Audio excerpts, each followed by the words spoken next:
Hello, you are listening to the Child Care Director's Chair podcast. Your host, Erica Saccoccio, invites you to join her community of passionate and inspiring leaders in the ECE field, where she discusses, reflects, and shares the best ways to invest in our children, families, teachers, and community. Because after all, we know they are the heartbeat of any successful program. Welcome back to another episode of the Child Care Director's Chair podcast. I'm your host, Erica Saccoccio, and today we are going to talk about putting together your own professional development. And I'm going to call this episode Beyond the Surface, Elevating Early Childhood Education. Have you ever attended a workshop or a conference or PD day and thought, oh my God, I could have done better? Or you're tired of superficial trainings that, just kind of skim over the topic and you really crave genuine connections. Well, today's episode is for you. So we are going to talk with Anna from Early Years Thriving. She is passionate about creating professional development and public speaking. And guess what? So am I. So this is going to be super candid. We're going to talk about why it's important for you as an ECE leader, no matter what phase in your journey you are in, to think about how your voice can help others in the field. What knowledge, skills, experiences do you have that you can create, your own professional development? So welcome to the show. So tell folks a little bit about yourself and your business and a little bit of how you got to here, to on the most exciting show ever, the Child Care Director's Chair podcast. Walk us through it. Okay, so I started working in childcare in 2007, so that's about 17 years ago. I fell in love with working with the really young children, so naturally I went into early childhood education. I jumped into it and was so excited and got into the field and realized, so much of what I learned is not happening in the field. What am I doing here? And so I would just very passionately talk to colleagues and, ECE friends about what was going on in my program or how we could do things, differently, or about what I just attended, like a workshop or the reading that I had been doing. And people started saying to me, you should do workshops, like you should facilitate workshops. And I was like, no. It was a hard no for many years. And I really felt like I didn't have enough experience to even be, presenting workshops at all. So I guess it was about 5 to 7-ish years into my practice that, I started working at a college. I started taking on more capacity building roles with the educators themselves.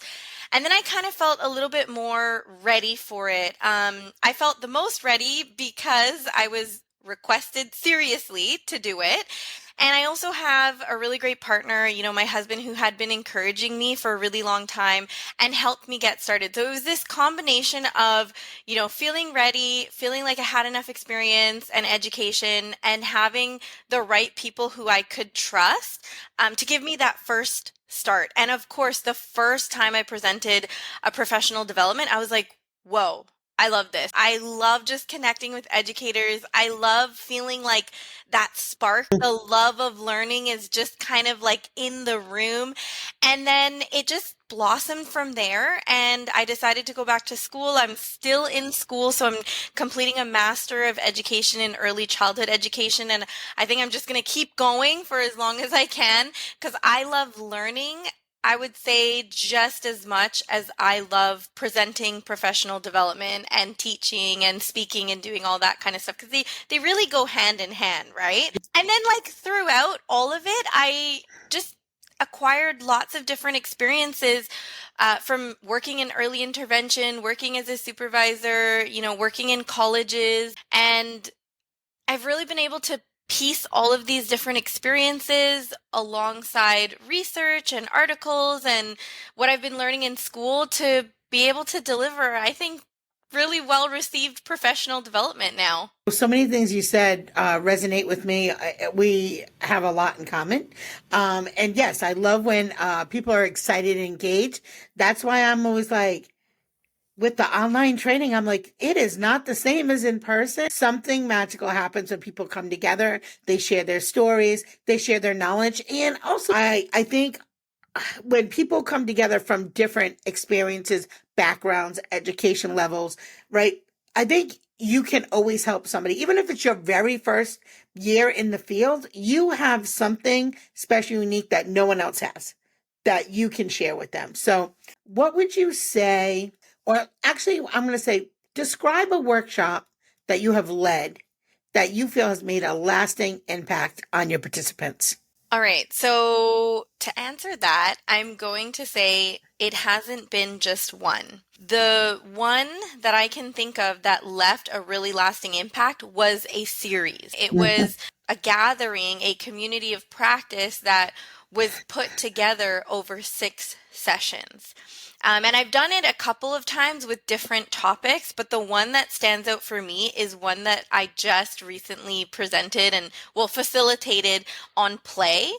And what the amazing thing about play is that we can talk about play and how it supports inclusion, play and how, it can really be a gateway to reassessing your environment, looking at your materials, even thinking about your curriculum and documentation. Like, there are so many different ways that we can think about how to integrate play and how it intersects with different areas of our program is one that left a really good lasting impact. And it showed in the feedback, because the feedback, that always warms my heart when I get the feedback and they're like, I wanted to do this for like 6 more sessions, or I want more, learning more with Anna.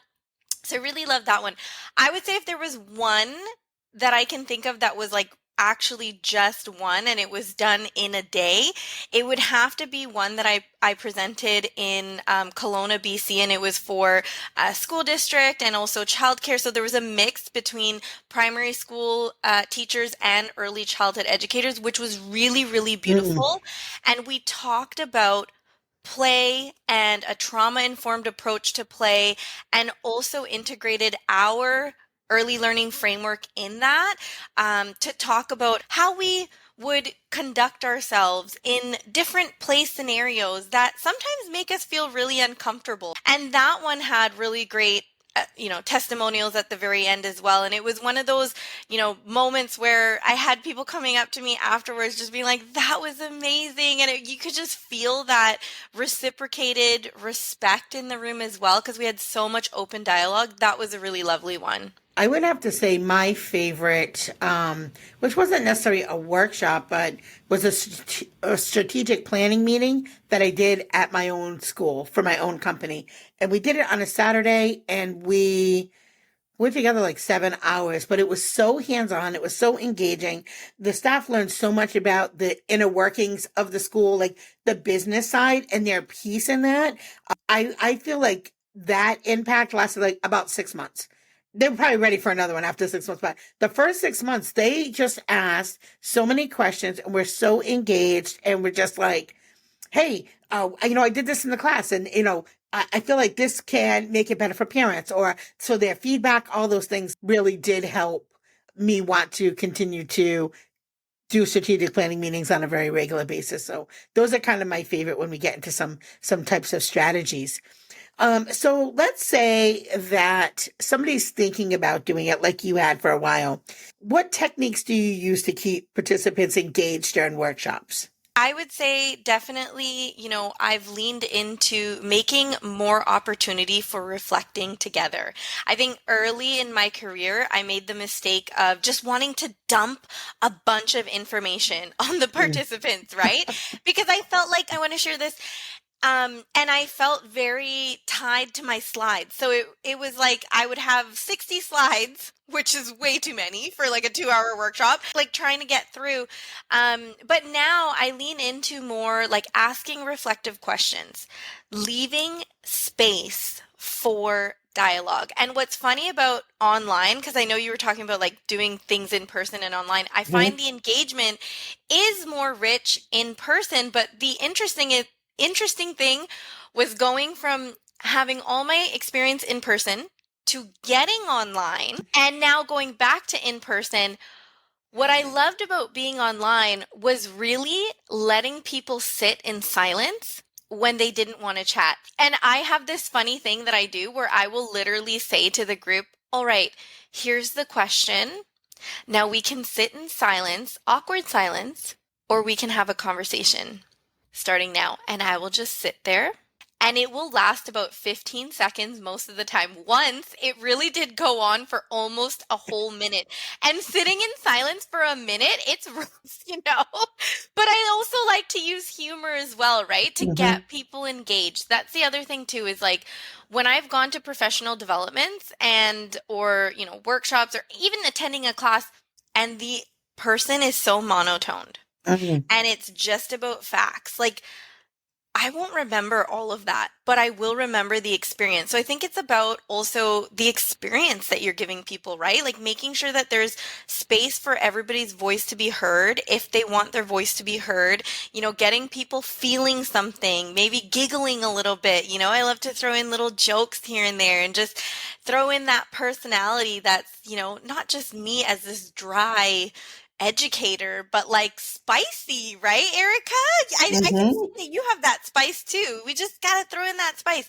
A couple of other things I like to do too is like I'll do games, right? Whenever I can, we'll do some games. You know, I like to get them in small groups. I like to, if it's a beautiful day outside and we're talking about observations, let's go outside. Let's practice our observation skills outside, you know? A couple other things, of course, I always bring a handout. I'll give a handout or, you know, some space or something for people to take notes.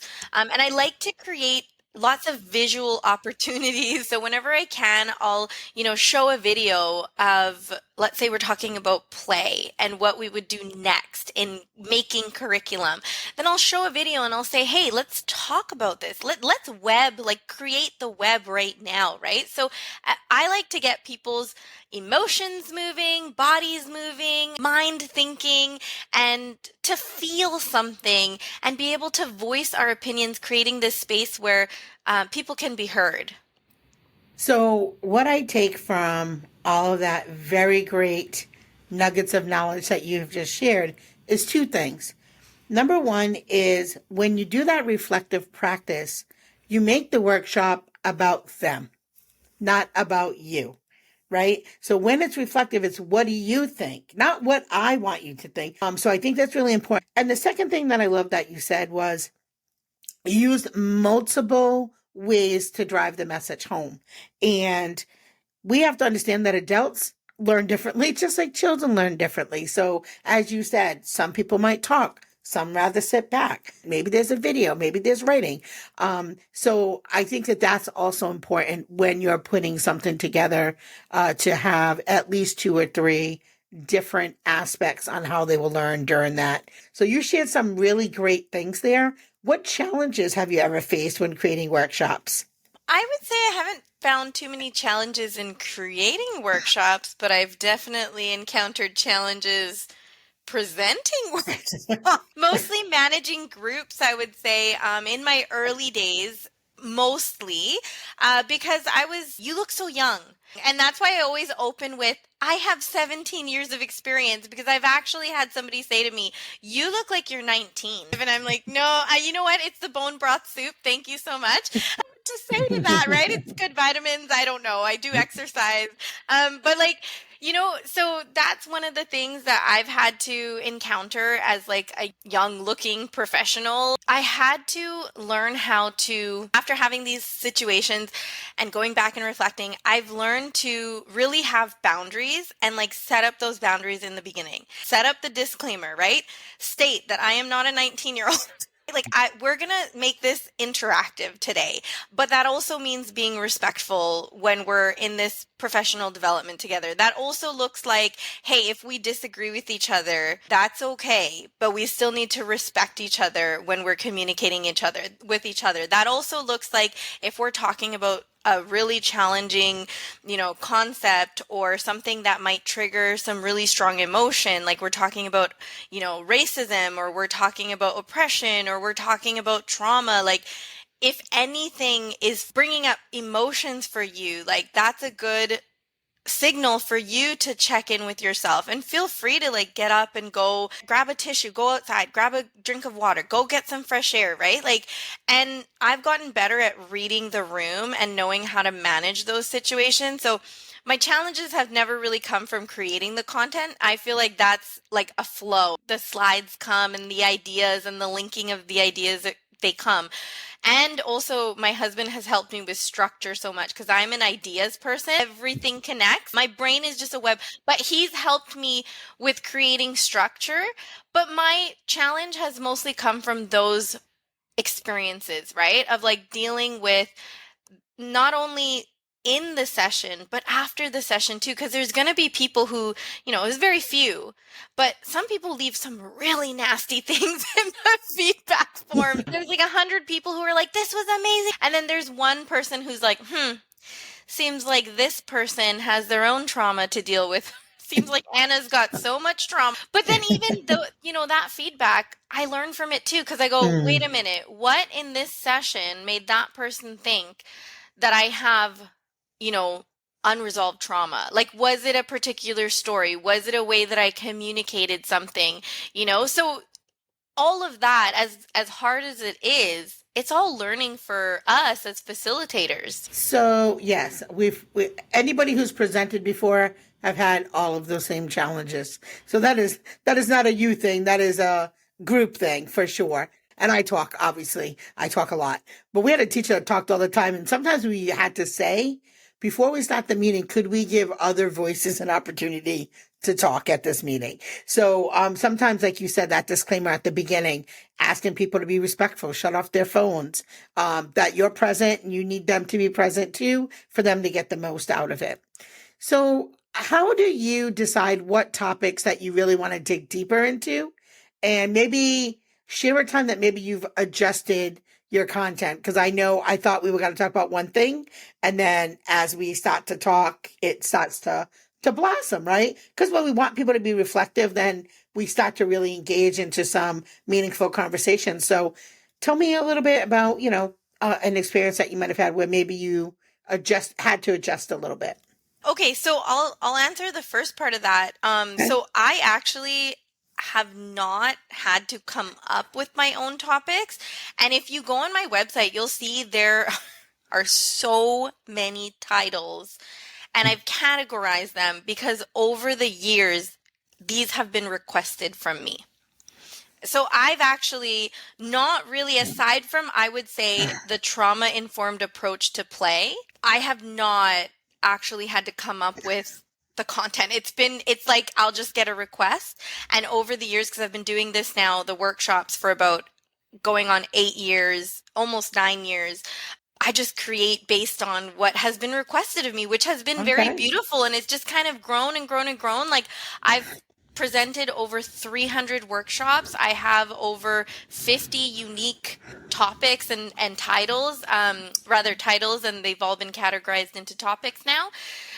So that's how that has happened. And then people always ask me, like, how do you have so much content? I'm like, it's just because of being requested. Can you do this? And as a research ECE dork, I love it. I'm like, yes, I can. And let's figure it out. No, I'm not talking about that. That's not my area of expertise. Yeah. So have I ever had to adjust content? I would say yes. And I do it constantly. I do it constantly because I'll present a workshop and then somebody will say to me, hey, wait a minute, this area of this workshop around play that you were talking about documentation, can you talk more about documentation? Can you do more on that? So that's how that's also kind of like scaled out, because it's just been like dissecting. It started with, I want to say, like one workshop where, remember I said I used to dump everything in? That has just dissected and been dissected and, shifted and molded and expanded and scaffolded into like what it is now. And that's why when you go on my website, I have like so many workshops because of that. You're speaking my language. So so like I started podcasting about a year ago. I have 280 episodes in a year, right? Because you just start ripping things apart, and then you can that really helps you, again, not have superficial, just kind of glance over. You can really get to the heart of what it is that you're trying to drive home. How do you empower early childhood educators to take on leadership roles in their communities through workshops? So years ago, I started a training called Workshop Facilitator Training. And the reason I began that training is because, I had been presenting a ton of workshops in person. Then we know 2020 happened. In 2020, I facilitated over 100 workshops in 1 year online. And I burnt myself out. And I was like, I don't want to do this anymore. I'm done with this. I don't want to do anything to do with workshops. But the requests still kept coming in. And I just felt like there's so much work out there and there's so much need for this.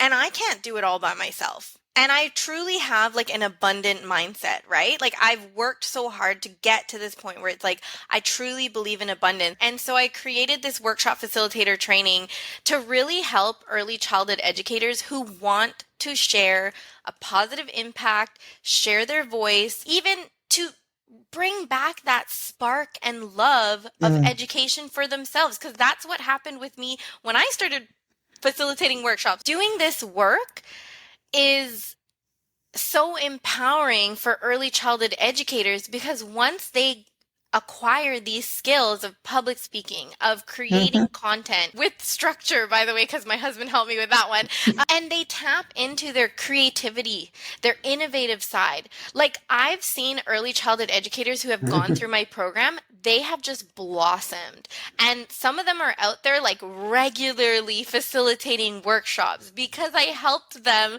to hone in on those skills and really develop those skills. And they're amazing, like I see them all over the place, and every once in a while I'll get like a really nice message from somebody who has gone through my training. And I always say, give me the updates, because that's what really fills up my cup. Like I want to be your biggest cheerleader. I want to help you, go out there and like share your message and find these workshop gigs for you, right, and like help you out. And so every once in a while, I'll get like these really nice messages from people just being like, now I'm on my 7th or 8th workshop now, and it's been so empowering and it's so amazing. And, I actually like did not realize that I could do this. And now I feel, so great about myself to be able to do this. Or, I've been able to supplement my income with this work that I'm doing because I was previously working somewhere else. A lot of early childhood educators, they work in a different place, in a different role, or they leave the field altogether. And so what I've seen through workshop facilitator training is a lot of them end up actually finding their passion again, which is around what was happening to me. Like I was almost about to leave the field, and it's been workshops and presenting, doing this work, networking and taking on capacity building roles and connecting with educators and really feeling that positive impact. That's what's kept me here. And I think as we grow as professionals, you can start to feel a little stagnant, and you keep asking yourself, is there more for me? Is there more? I'm 54 and I'm like, I'm not done. I've just started scratching the surface. I'm going to keep talking and keep sharing, probably till they put me in the ground because my kids say I'm a little obsessed. But I love ECE. I love teaching. I love people. And those two things just come together beautifully.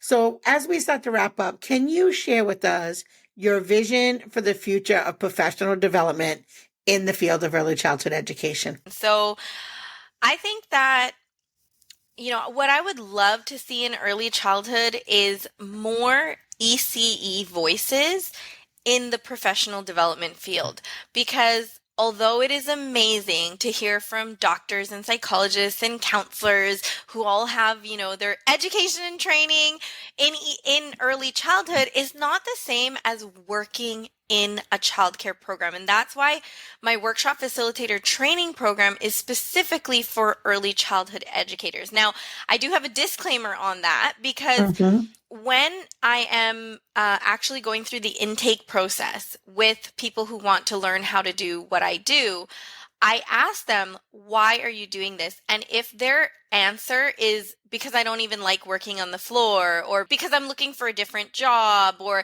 like things like that, I'm like, no, that's a big red flag, because I think that professional development needs to be delivered by early childhood educators for early childhood educators, but early childhood educators who are really passionate about ECE, who love the field, who are doing this for good reasons and a good purpose. So that's the bit that I wanted to say on that, but I wanted to circle back to something really quickly that you said about early childhood educators and adults being like different learners. There are different Mhm. types of learners in ECE.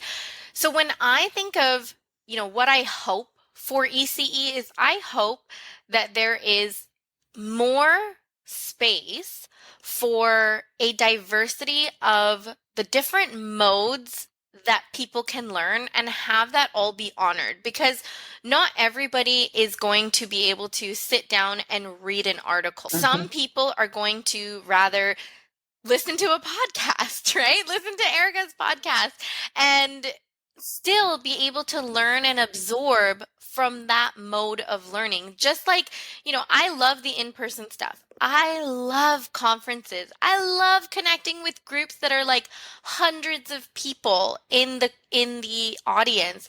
I also really love those workshops where there's like 10. And that to me is just as valuable as being in a room with hundreds, or even the online piece, right? Like there are self-paced workshops out there.